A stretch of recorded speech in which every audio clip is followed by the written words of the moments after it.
Yes, good evening, everyone. Assalamu alaikum wa rahmatullahi wa barakatuh. Rabbi Shrali Sadir wa Yasir al-Amr al min lisani of call you. Thank you so much for joining me on today's live again. I really do appreciate. Thank you for being consistent, Sister Aziza and Sister Fatima. Right. So our topic for today, 5 ways to position your child this holiday to thrive academically. Right.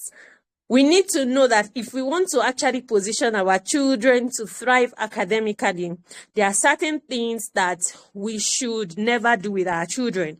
And there are certain things that we need to put in place for our children. And today, I didn't even confirm. Please kindly confirm to me that you can hear me and you can see me.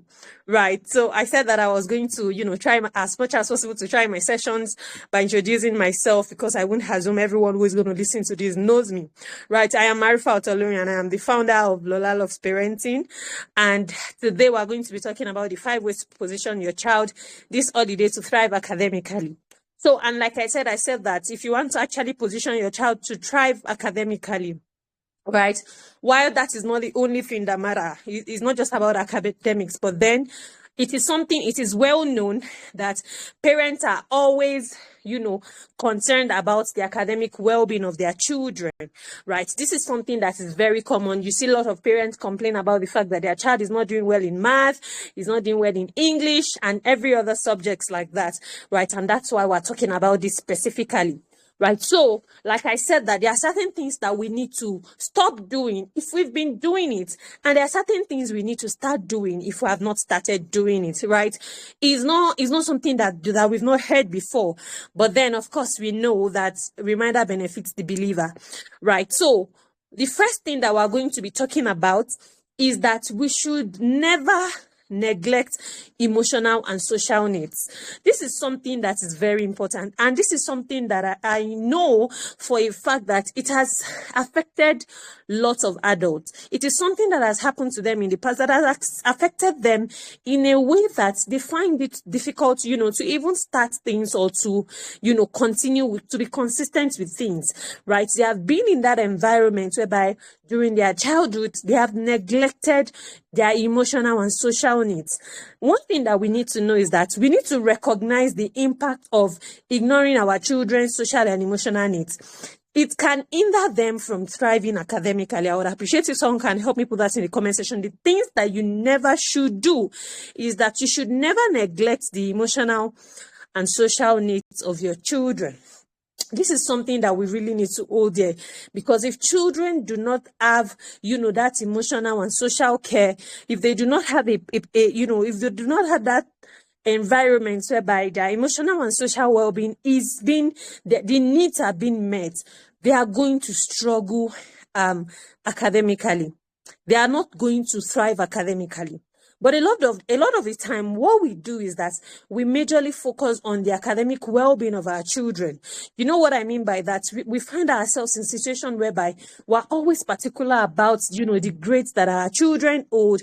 Thank you so much, Ms. Fatima. We're always concerned about, them doing well when it comes to whatever results that they have, that we neglect their emotional well-being. We even do things, we do things that actually, affects that emotional and social well-being. Maybe because we do not know what impact that has on our children, right? And in that process also, we put so much pressure on our children. We pressurize our children. We pressurize them to the extent that we think that should actually help them, and it doesn't really help them, or it is not even something that would help them. The pressure comes from home itself, then pressure now comes from schools. One thing that I grew up knowing is that a lot of private schools that we have, what they do is, a child who is in primary 1 is using the book of primary 2. Is that something that you have experienced? A child who is in primary 2 is using the books of primary 3 students. And that's something we do. They say 1 reading 2, 2 reading 3, 3 reading 4, 4 reading 5, 5 reading 6. Then from 5, we send our children to secondary school. This pressure is something that actually affects our children. The pressure the pressure to always top their class, the pressure to always have very good grades, that we do not even allow them to fail a little. Right? We do not even allow them to fail a little. The pressure of being underage in class. We have seen lots of children that are 9 years, 10 years, even 8 years that are in secondary school. They are in JSS1. Right? We do not know that one thing that actually makes children thrive academically is when they are matured enough to carry on with whatever academic activities that they are being exposed to. You see, I have taught in a school, in a private school that are, a secondary school, and we have lots of teenagers there. And I can tell you for a fact that children that you actually see that are thriving, that are doing academically, go and look at their age. You will see them, they are 11, 12-year-old in JSS1, 13 years old in JSS2, and you see that they are doing very well compared to children who are underage, compared to children who are 8, 9 years in JSS1. And I like to ask this question, that what exactly are we running after? What exactly is chasing us that would actually make us to put our children in situations? It's not that they are not going to be smart or their smartness is going to reduce, but it's just wickedness. It's just wickedness to put a child in a class that, that child cannot cope in. And of course, it's going to bring a lot of pressure. And that is also neglecting their emotional needs and their social needs. They are supposed to be amidst their mates.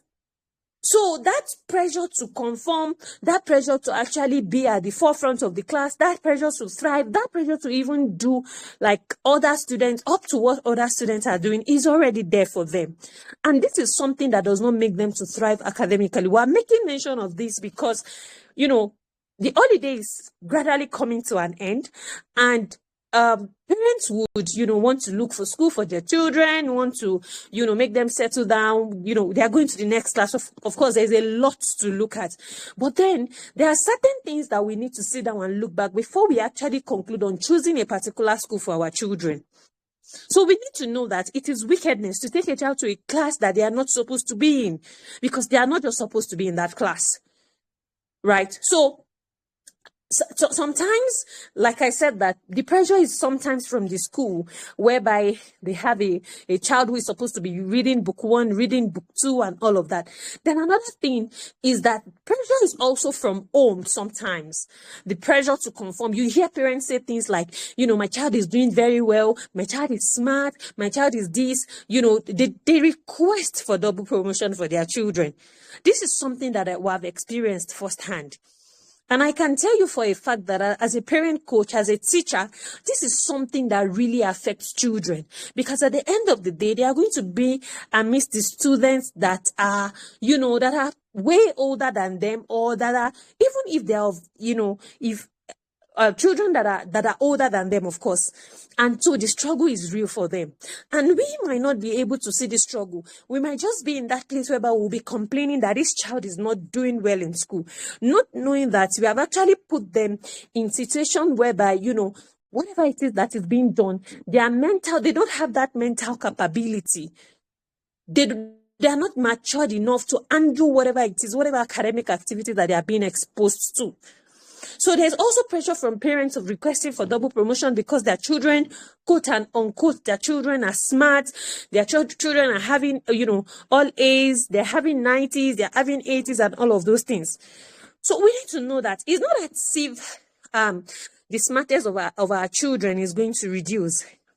Their smartness is not going to reduce, but that emotional capacity to cope won't be there. Right? That emotional capacity to cope is not going to be there, which is going to affect our children. So it's, of course, once the mental capability the emotional capacity is being affected, it's definitely going to affect the child's academic performance. It's going to affect, children's academic performance. So a lot of the time we feel that we're doing our children services, but then what we're doing them is lots of the service than any service at all. So what now happens? Children begin to withdraw due to a lack of motivation. because of lack of, that unmet emotional needs, they begin to withdraw. They begin to have low confidence, because the people that they are trying to compete with are people that are way older than them, are people that can actually handle things in a mature way compared to our own children because of their ages. Right. So you begin to see them that they are going to withdraw due to a lack of motivation. So if you have your 8-year-old, your 9-year-old in JSS1, or you even have that child, that child is just going to just calm down a little and let that child gain a little bit of maturity before you actually send that child to where they would not be able to cope. Because I like to say, for me, I gained admission into the university when I was 16 years. It was quite early for me. But then, what do I know? I just, that joy is going to be there. You are going to the university and all of those things. But then, if I know that if I had grown, a little more before that, that maturity would have been there for me to do better than I did. That's number one. Number two is that we definitely, that child will definitely be in that place whereby, at least to an extent, there's a little bit of self-awareness for them. And that's why we have lots of people, go to school, study anything. At the end of the day, we're just here. Then we're just now, as adults, we're now looking for whatever it is that we want to do. Because maybe whatever it is that we've studied in the university is not of interest to us anymore. So let us not pressurize our children, because the more we pressurize them, it is just us neglecting their emotional and their social needs. Their social need, they need that social need. They need to be in the midst of, people of their age mates that they can relate to, they can compete with, because of course there's going to be competition. So we don't want to put them in the middle of people that they are going to struggle to even get whatever it is that they want to get. This is something that we want to think of, and we want to think about. So you also want to be in that space whereby you choose a school that is good for your child. You don't just choose schools for your child. It's not just about, it's not just about the structure of the school. It is not about, the school fees. So we have that pandemic of parents coming to that conclusion, or thinking that the more expensive the school, the better they are going to perform, which is not always true. Because we feel that all of our own responsibilities as parents should be taken by the school. And that's why we go on and on saying that we want to look for the best school for our children, we want to do this, and we go as far as choosing schools that we can't even afford properly. So you want to think about it. That is still also pressurizing your child, because I heard the news of a child who is in a school whereby they pay millions of naira, is in that school, and the parents are struggling to pay the fees. And during holidays, because the children in this school, the parents of the children in this school can definitely afford to go for summer outside of the school, outside of the country, and all of those things. And those children go out, they go out like that. They go outside of the country during summer and all of those things. And the child that has been subjected to going to a school like that, but can't afford going to summer with those children during that summer break, and everyone is back, they're gisting about where they went to, they're talking about what they learned and all of those things, and our child is just there. It is still pressure on that child. So we want to think about, the emotional needs of our children, the social needs of our children. If you actually want them to thrive academically, those are the things that we need to start considering during this holiday, before we decide that, okay, our children are going to this particular school, or they are not, or they are not resuming in this school, or they are resuming in this school. We actually need to look at it. So if you have a child who is struggling, those are one of the things that you want to look at before you actually say that you want to send your child, to a school like that. This is something that is very, very important, right? Another thing that you don't want to do is overemphasizing on perfection. Don't overemphasize on perfection. We need to all come to that place whereby we just stop running after grades and stop running after our children topping their class, being the first, and bombarding them with so many things. We need to stop overemphasizing on perfection, because the moment we overemphasize on perfection, I say that one of those things that our children need to know is that they need to normalize failure. But if we as parents, they need to normalize failure, they need to normalize making mistakes. But then if we as parents are always overemphasizing on being perfect, there's going to be a problem. So we need to stop running after grades, and we need to actually know that our children are learning. That is the most important thing. No pressure. Don't create unnecessary stress so as not to kill the confidence of your children. Because if you do, that is, you see, that confidence is what they really need. By the time they grow into adulthood, I tell people every time, and I tell people that whatever it is that is going to take away the self-esteem and the confidence of a child, please don't take it away from them, because they are going to need it. Else, they are going to doubt themselves. By the time they want to carry on new things, they want to they want to do new things. They have an idea. They want to bring it into life. Lack of confidence is going to kill whatever it is that they have. And this is the more reason why we need to look at it. So don't overemphasize on perfection. It's not about being perfect. We need to come to that realization. We need to accept that fact that no one is perfect, no matter who the person is. Only Allah is. But then if we're always running over perfection, what happens is that we're also going to be in that place whereby we pressurize our children. There's going to be increase in anxiety. There's going to be increase of the fear of failure. Children don't want to fail because we are running after perfection. So there's going to be anxiety. There's going to be a lack of confidence to carry on new things, and it goes on and on and on like that. And it will definitely affect that child academically. That child is not going to thrive academically. So we need to look at it. It's not about being perfect. Like I say, it's about our children learning the things that they need actually to thrive in life. So it's okay for us to have expectations, right? But then if we have expectations, we need to be in that place whereby we have the right tools, we have the right things to back up our expectations. A lot of the time, that is one of those things that killed us. Our parents had expectations. You should be able to do this. You should be able to do this. And even when we make mistakes, they say things like, don't you know? Are you not supposed to know? We are not supposed to know. We are not supposed to know. And that's why one of the reasons why the prophet said that we should live our life, we should seek knowledge from cradle till grave, which means that we're not supposed to know except we are taught. But a lot of the time we find out that the important things are not even being taught to the children. So it's okay for you to have expectations. You want your child to have all A's. You want your child to have all B's and all of those things. But then you need to put the right things in place. You need to have the right backups for your child to achieve whatever it is that you want them to be able to achieve. For them to get to wherever it is that you want them to get to. You want your child to have all A's. Fine.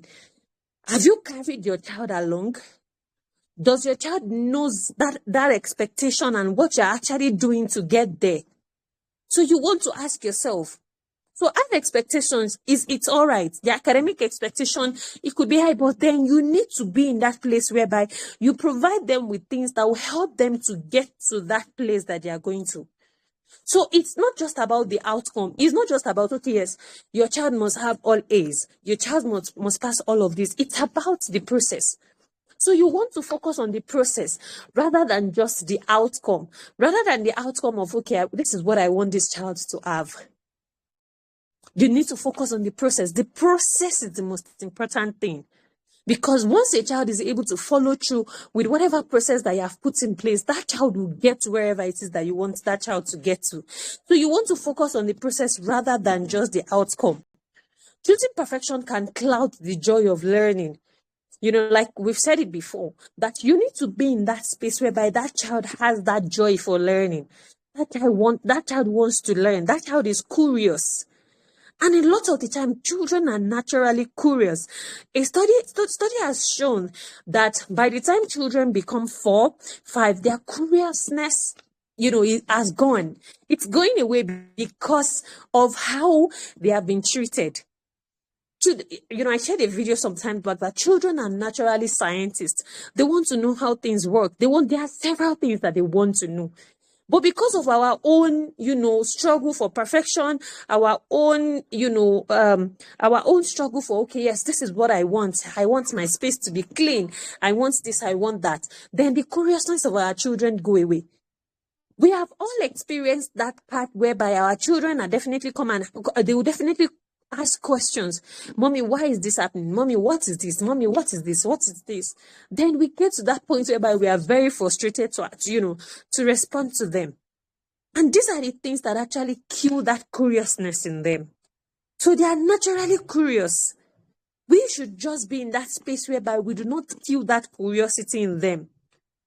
So like I was saying, we need to focus on the process rather than perfection. When you choose perfection, when you're in that space whereby you want everything to be perfect, quote and unquote, is either you don't allow your children to have that joy for learning, or you are going to hinder them from actually learning the things that they are supposed to learn, or you are going to hinder them from exposing, them to the things that they are supposed to learn. Let's take it back to children who are very young. It is what we all know that toddlers love it when they play with sand and water. They love it. It is them trying to satisfy that curiosity in them. I spoke about schemas at, I think 2 weeks back or 3 weeks back. If you missed that session, you can go back where we spoke about, the schemas that toddlers naturally have and they use in making a sense of the world. So these are the things that are very important that we want to look into. But the moment we want our space to be very, very clean, very, very neat, we don't want toys around, we don't want this around, we're moving towards everything being perfect. And we can't raise children under perfect environmental conditions. And you understand what I mean by that, whereby everything is just sparkling clean. No. So definitely, if we have been in that space whereby maybe before we started giving birth, our things are very neat. When you come back, you're going to meet everything that you put in place. You're going to meet it there. Everything is always well arranged, well organized. We need to know that all of those things are going to change. If you want to actually raise children that will thrive, all of those things is going to be different. So we need to start making peace with those things. If you actually want our children to develop that joy, that love for learning. But the moment we choose perfection in grades, perfection in the whole of our environment, perfection in whatever it is our children do, children want to, like I say, they want to do the chores with us. They are always in that space whereby they want to wash plates, they want to sweep where you're sweeping, they want to do all of those things. But we're constantly in that place whereby, there's this phrase that I heard so much while I was growing up, like, don't do it. And when it is time for them to do it, now we'll start begging them to do it. This is something that, that was said to us a lot of time. We experienced the same thing. So you just hear people say something like, give it to me, Daddy. Things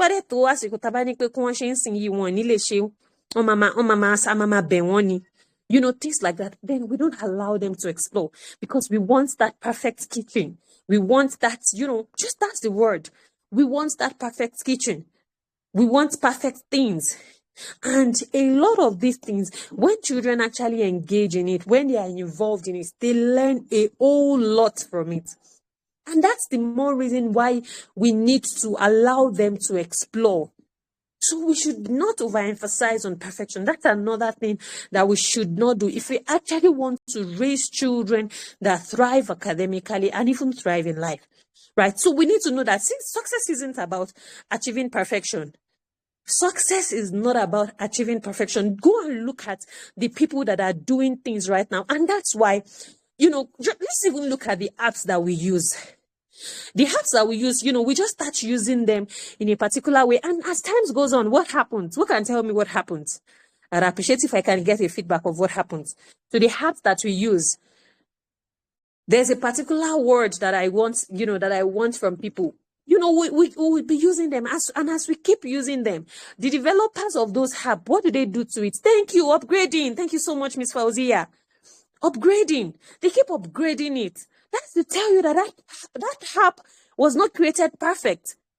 right? But then, perfect or no perfect, it was useful to us, yes or no? Yes, we were able to use it. But as we go on, what happens? There are new features that needed to be taken away, will be taken away, and it goes on like that. Look at people who, look at everything around us, especially when it has to do with human being. We're not Allah, we're not God. So definitely things will not be perfect. So let us not expect, perfection from our children also. So we need to know that when we're saying that we want our children to be successful, we want them to be successful, it's not about achieving perfection. It's about the process and learning from every step. So like I said, like the app that I was using as an example, when they go, there's going to be a learning that occurs. Okay, yes, this is what, users want now. And that's how it goes. Go and look at everything, even products that we use.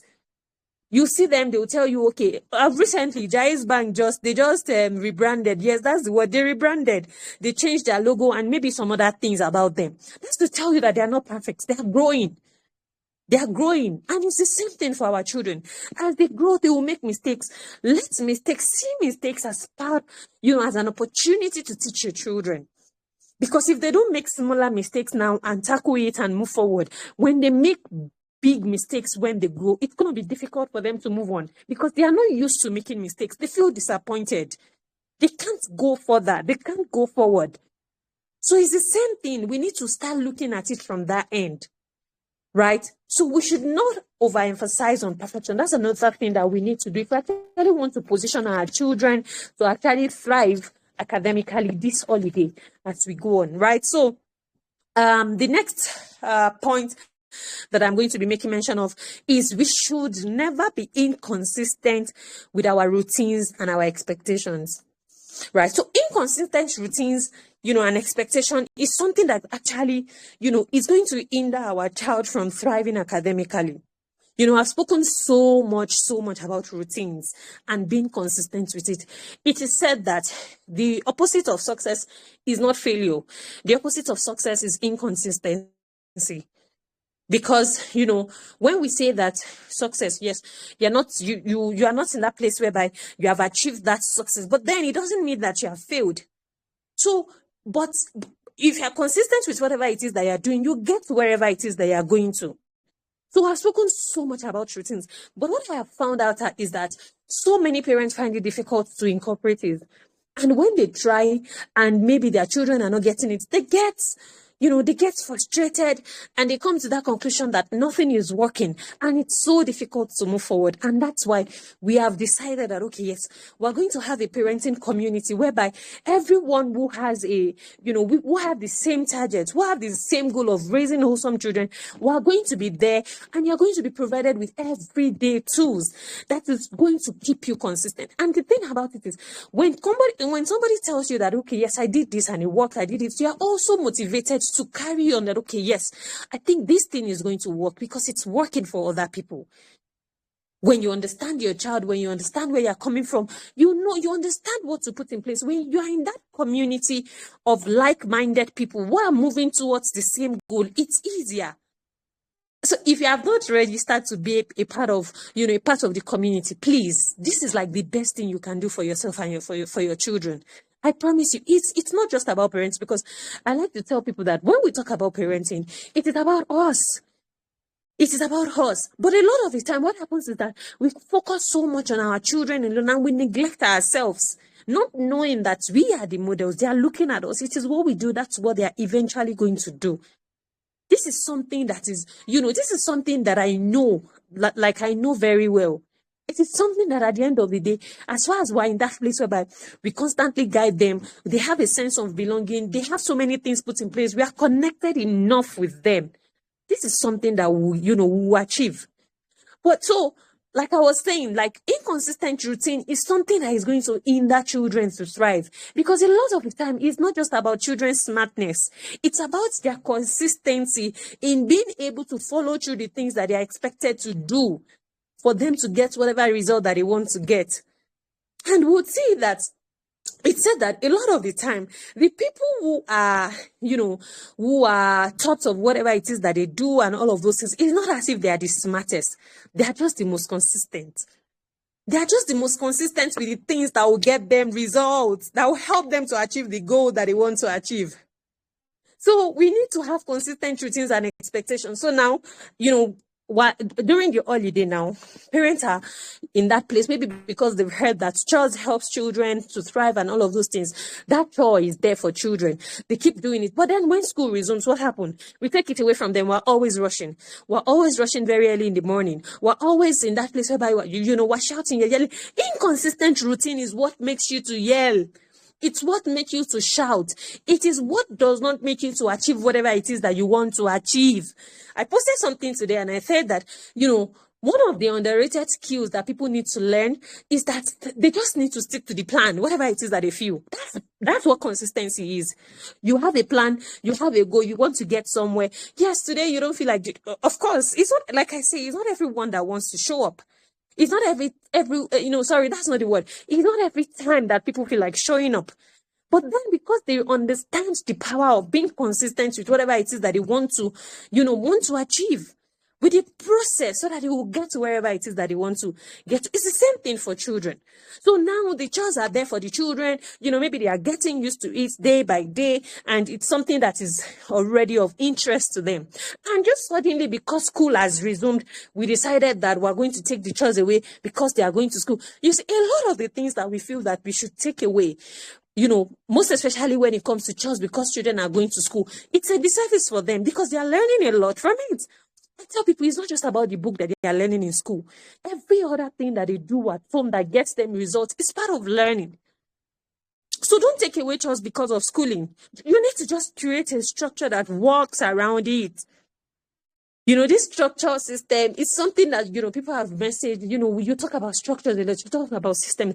This is what we're going to be helping you to create in the community when you join. So please try as much as possible.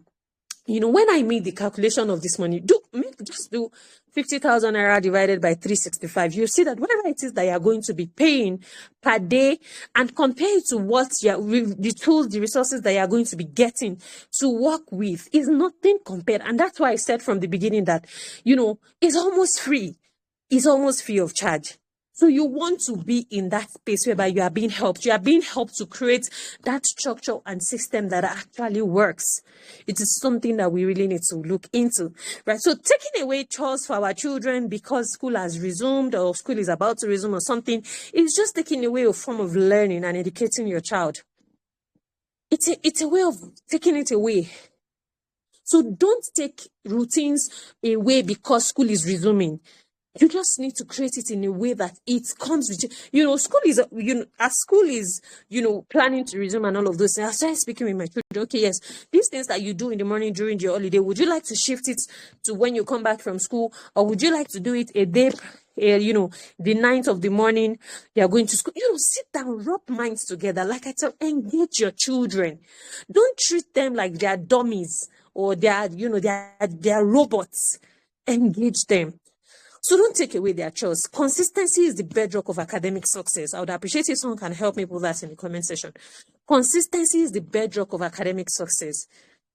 Like I said that, a lot of the time, those who are topping their class, it's not as if there is one magic for them. It's not as if it's because they are so smart. It's just because they have learned that art of being consistent with studying, of being consistent with the things that get them results.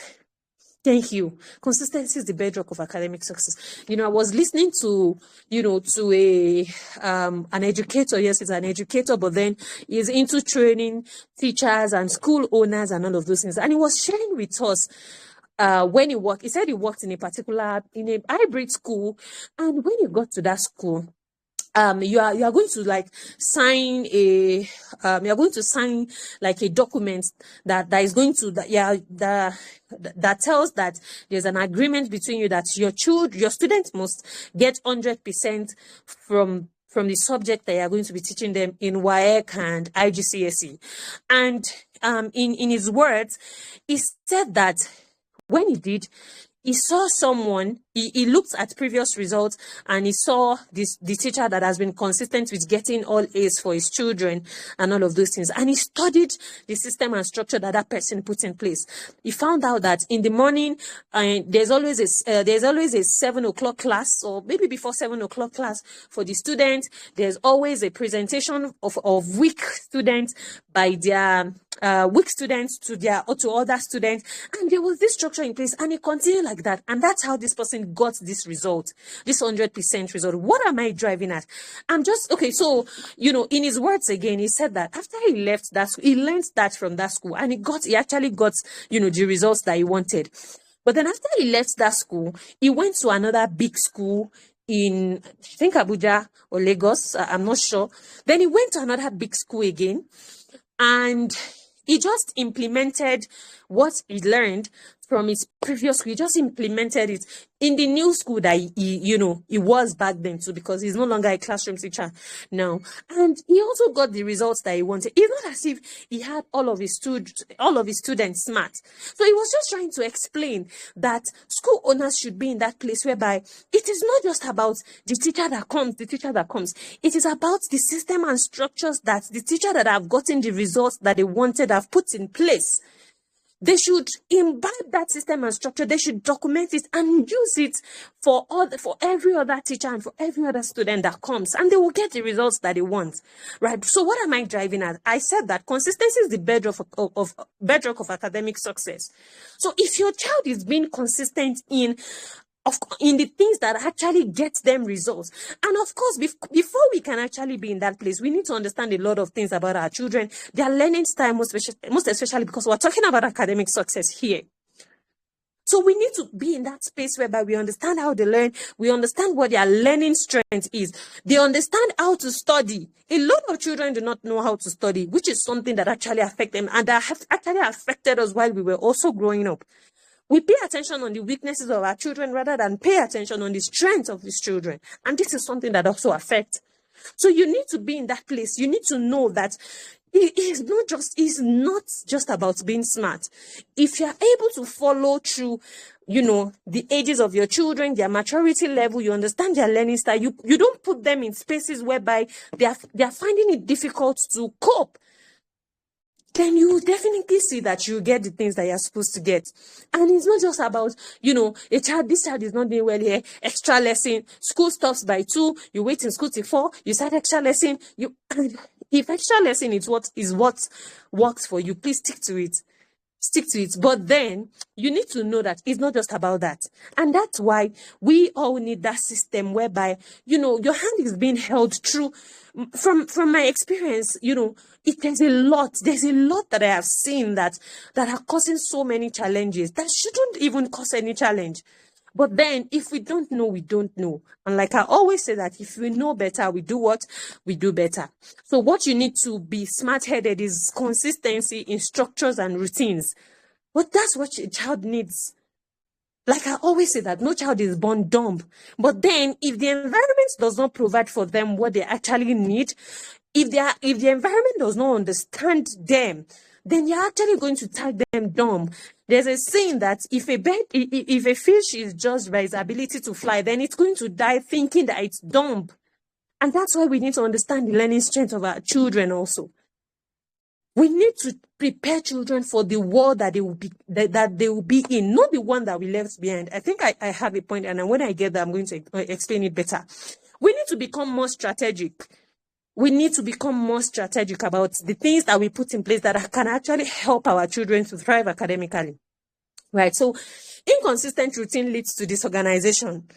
When there are inconsistent routines, there's going to be disorganization because your children do not even understand. And it cuts across everything. This is something that I have tested. It cuts across everything. When there is inconsistency, there's going to be disorganization.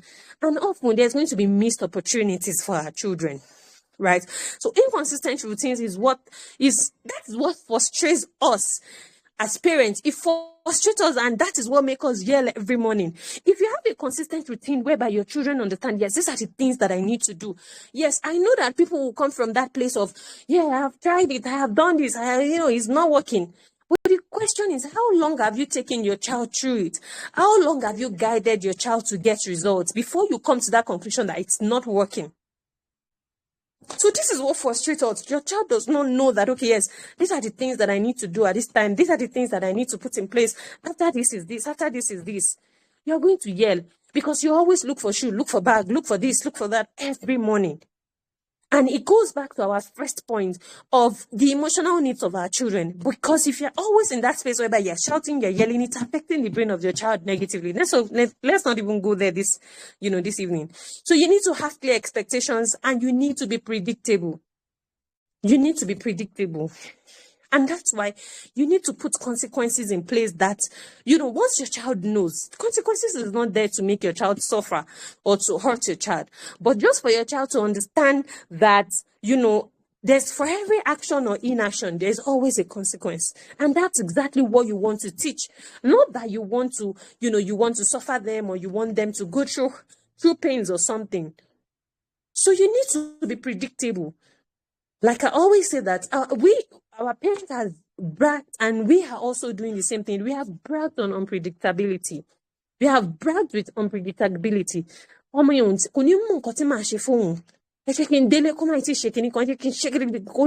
That child does not know. And children thrive on a predictable environment, a predictable structure. Children will thrive. So do we have a predictable structure in our home that will help our children to actually thrive, both in academics and in life, right? So have clear expectations and be predictable. Like I said, children thrive on predictability. So not inconsistency. You need to make your plans and let your children know about it. If there's something you're trying to achieve with your child, let them know about it. Let them know about it. Carry them along. Okay, yes, this is what we're trying to do.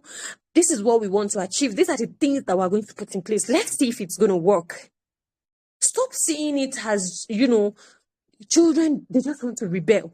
They don't just want to listen. You need to go, when something happens or when something doesn't happen that you want to happen, you want to go back to the root cause. What are the strategies that I have put in place that are not working? What are other strategies that I need to put in place? This is something that is important. We need to be in that space whereby we train our children and not just complain.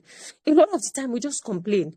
This child is this child is that. Why not even focusing on the good that the child is doing? That's a thing for another day. So you need to stop complaining and start building. Train your children. Train your children. Another thing that you don't want to do is that you don't want to have overload of extracurricular activities. This is not what gives children academic success. Like I said, I've made mention of it before.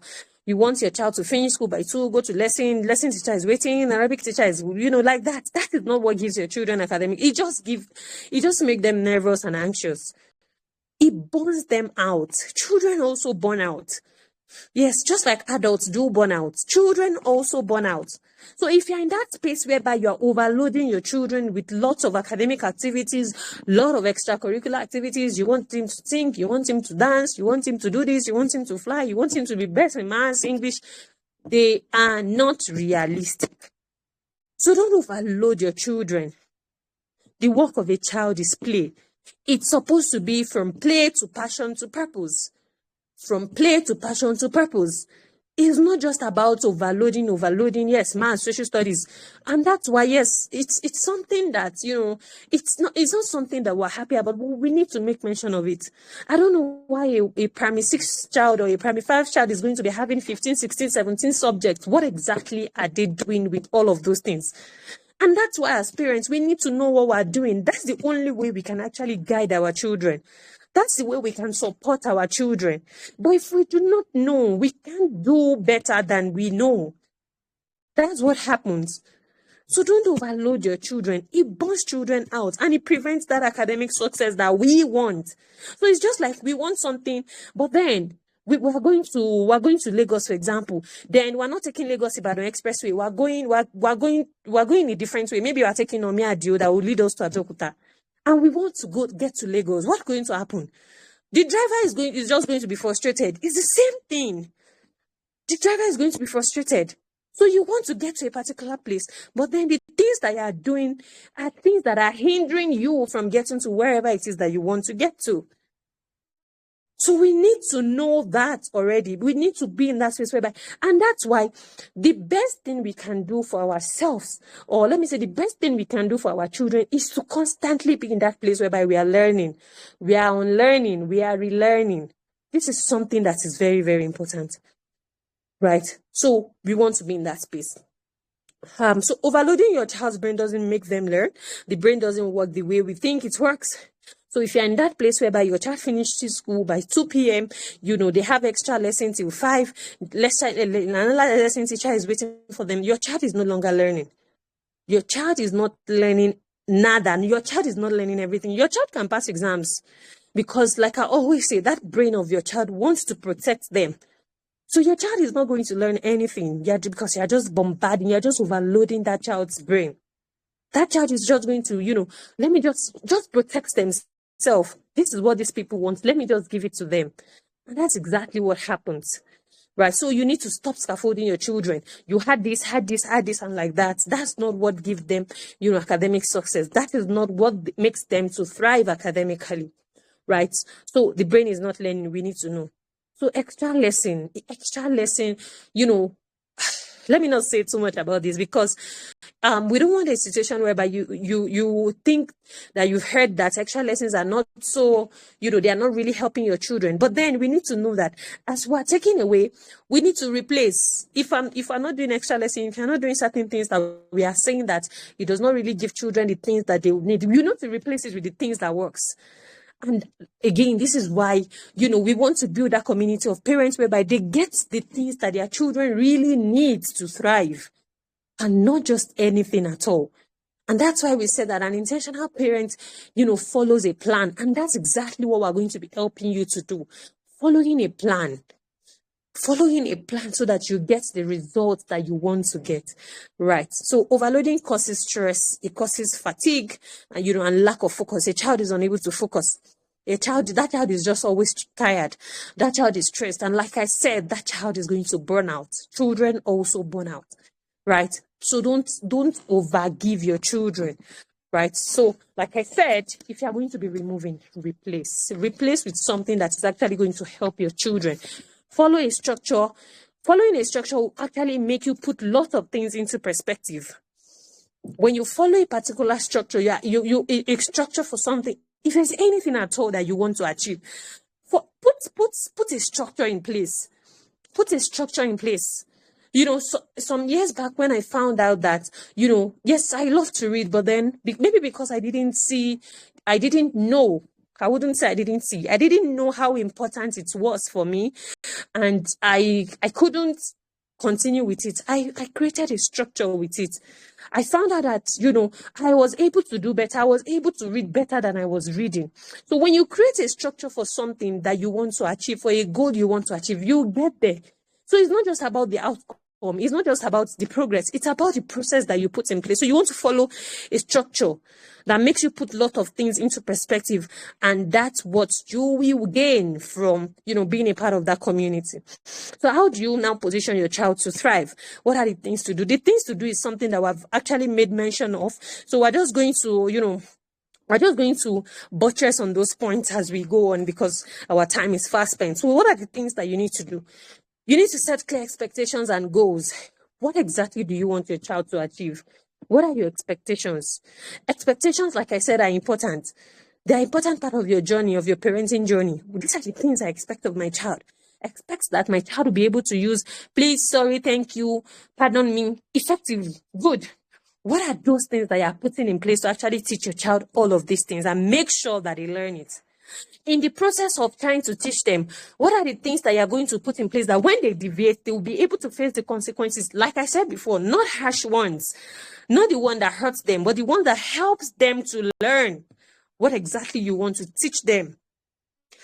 I want my child to be able to do their chores early in the morning without me reminding them. That's an expectation.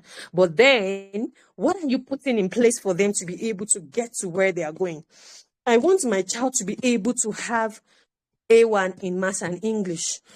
That's an expectation. What are you putting in place that will help them to achieve that? And if we're saying that, what are the things that you're putting in place? You need to be sure that the things that you're putting in place is not giving you a counter, a counter result. It's not something that is not going to help you to achieve whatever it is that you want to achieve. And that's why I said a lot of the time we actually do things that we feel that will get us results, but they won't get us results because those are not the right things that we're supposed to do. Right. So you need expectations, but your expectations should have backups to achieve them. Discuss your expectations with your children and align them. You want your child to be able to manage time effectively. What exactly have you put in place? What are the things that you're going to put in place to help them to manage time effectively? You want your child to learn organization skills. What are the things that you're going to put in place to help them have organization skills? So anything at all that you want, the question is, what will I do? If what you are doing is not working, what other strategy do I use? And that's the beauty of a community. You get to rub minds, you get to ask questions, you get to talk about those things. You get to discuss about it. Talk about the things that are working for you. Talk about the things that are not working. Talk about the things that you did. And always try as much as possible to introspect. Don't always come to the conclusion that your children are the problem. They don't just want to listen. They want to rebel. They want to do this. They want to do that. Right? So you need to set clear expectations and you need to put up backups that will help you to achieve those things. Right? Another thing that you want to start doing or you want to do is that you need to foster strong communication skills. You need to foster strong communication skills. Like I said before, that once you have your expectations, communicate it with your children. Ensure that you have a relationship with, and since we're talking about, your children thriving academically, you need to have a good relationship with the teachers of your children. Not because you want them to give your children marks, but because you want to have a follow-up. So you want to create a routine on discussing progress. You want to build your children to be able to talk about the things that they are going to. If your child is going to secondary school, your child should be able to be in that place whereby they are able to discuss, they are able to talk to their teachers. They are able to talk to their teachers. You are not always, because of course, problems will come. And what you have taught your child on how to approach problem, how to resolve conflict, and all of those things are the things that will come handy for your children. So you want to foster strong communication, have that relationship with the teachers of your children, and also build your children in. And that's why, I said it from the beginning that maturity really plays a very big role in your children's academic performance. Maturity plays a very big role. So teach them to be able to talk to authorities. It's not a taboo. It's not a taboo. You shouldn't see it as a taboo. Like you can't question authority or you can't ask questions. But then you need to teach them from the place of respect and honoring people. Right. So I'm not going to go too much into that. Right. So you want to create a routine on discussing progress with the teachers of your children. Teach your children to have an open communication with their teachers. Address their concerns with their teachers. For them to be able to address their concerns with their teachers. There are certain things that even if your parents if your children should come and tell you about, especially your child in secondary school, if they come and tell you about it, you want to ask them, okay, what have you done to solve this problem? What are you going to do? Right? Don't always be in that place whereby you are bailing them out. You are always doing everything for them. Don't be an helicopter parent, right? Another thing you want to do is that you want to get involved in their school activities. You want to get involved in their school activities. I've spoken about this, a lot of the time. Like as a teacher, as a parent coach, as a classroom teacher, I know what this means.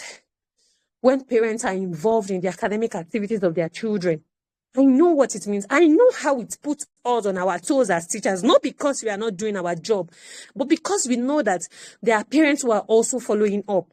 We're more on our toes than when parents are not even following up with their students, with their children.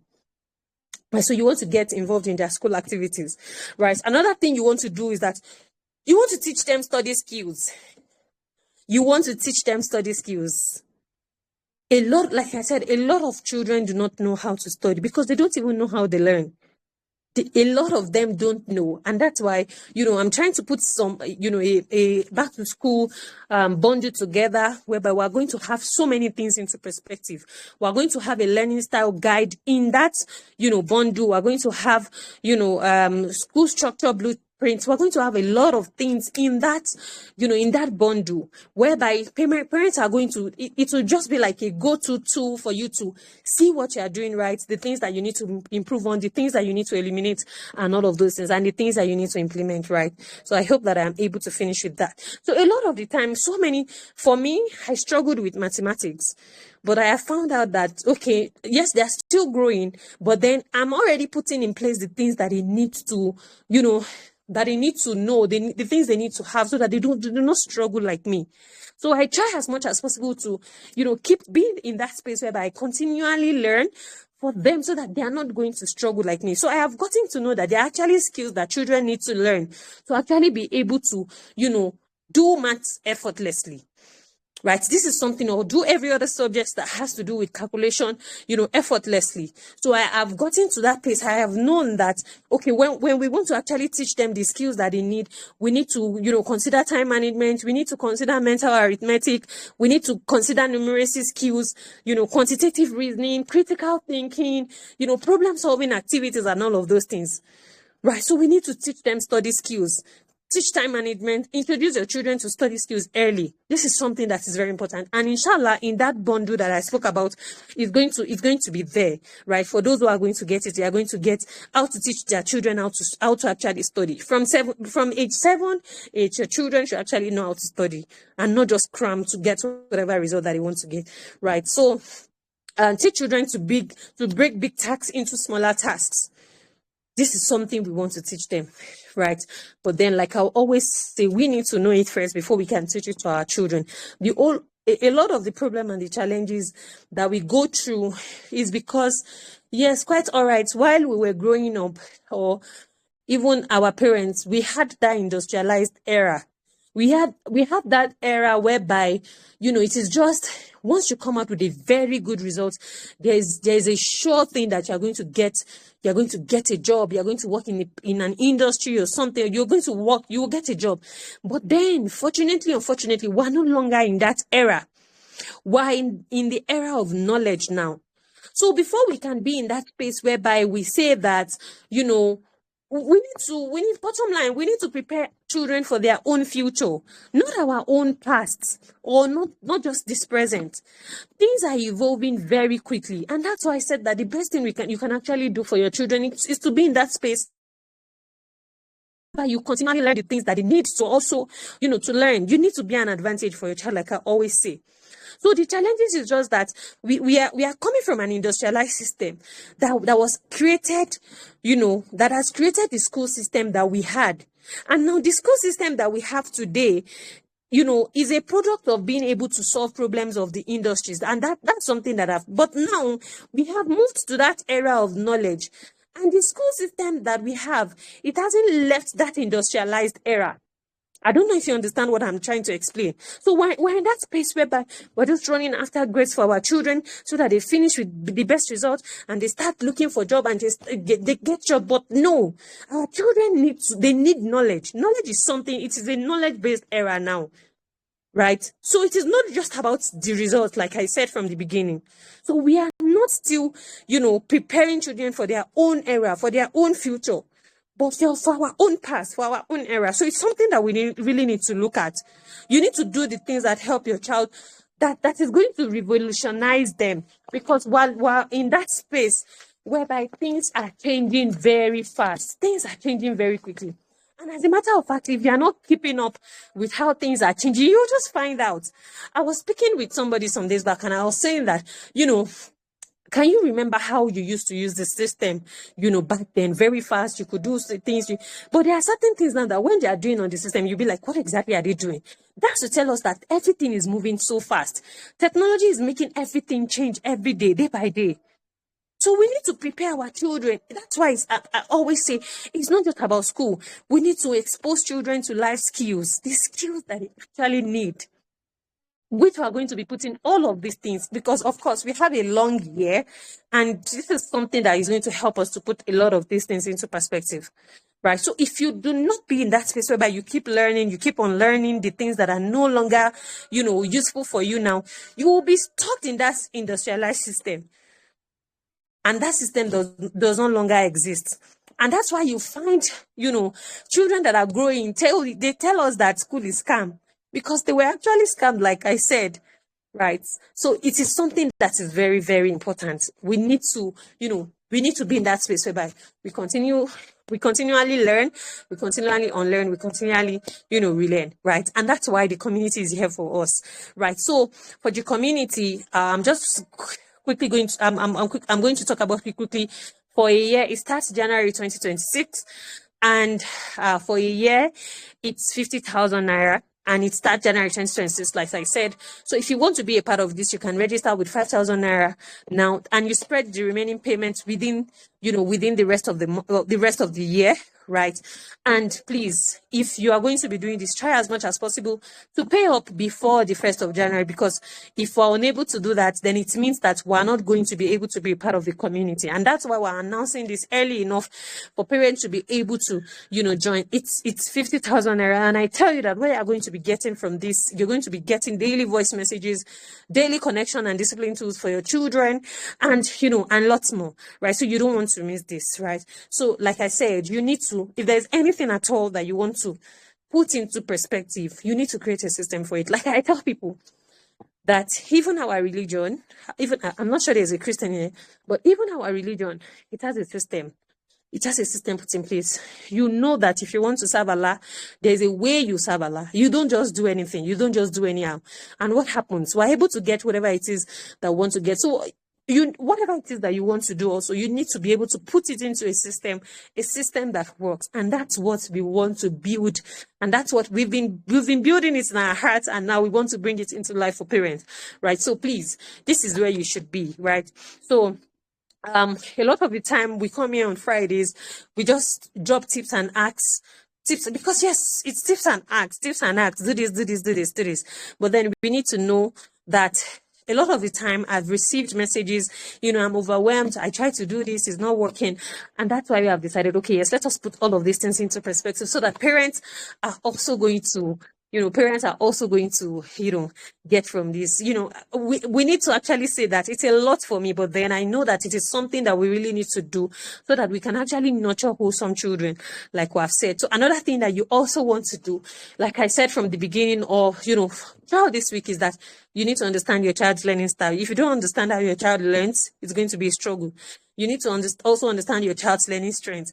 This is something that is very, very important, right?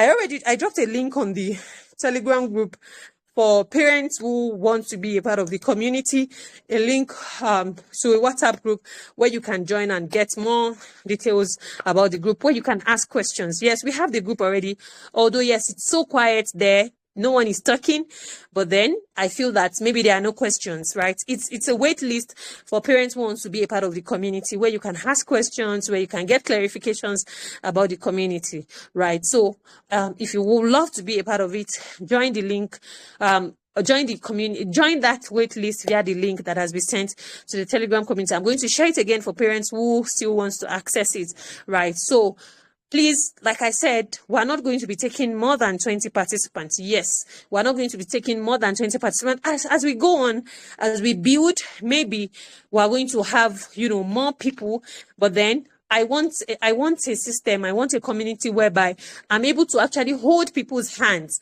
and actually guide them through it. So it's not just about the number of people, it's about the number of people who are going to be committed to following through with the system. This is something that is very important. And another thing that I need to also share is that this community is not a community that you can just join in the middle of the year.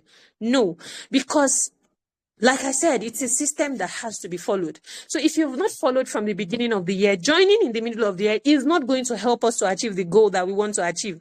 And that's why we're going to be making that decision. So it's not just about, making money or something. It's about getting the results that we really want to get. And this is something that is very important to us, right? So, and yes, we have come to the end of today's session. I hope that you learned something, and I hope that you invited people, right? So please, this is a journey that you shouldn't go alone going on. Invite your friends, invite family so that they can also come and benefit from these sessions, right? Just like you get value, I get your feedbacks every Friday. Thank you, Jazakumullah khairan. Make sure other people also come and learn from this also. It's something that is going to help you yourself. If you surround yourself with the people who understand the way you nurture your children, it's going to be an advantage for you. So please don't hesitate to share this to your friends, to family members, to also come and benefit, to benefit from this. Thank you so much for joining me on today's session. I really do appreciate it. Until we see again next week, Friday, inshallah, may Allah spare our lives and the lives of, our loved ones. Thank you so much for joining me and have an amazing weekend. Assalamu alaikum wa rahmatullahi wa barakatuh.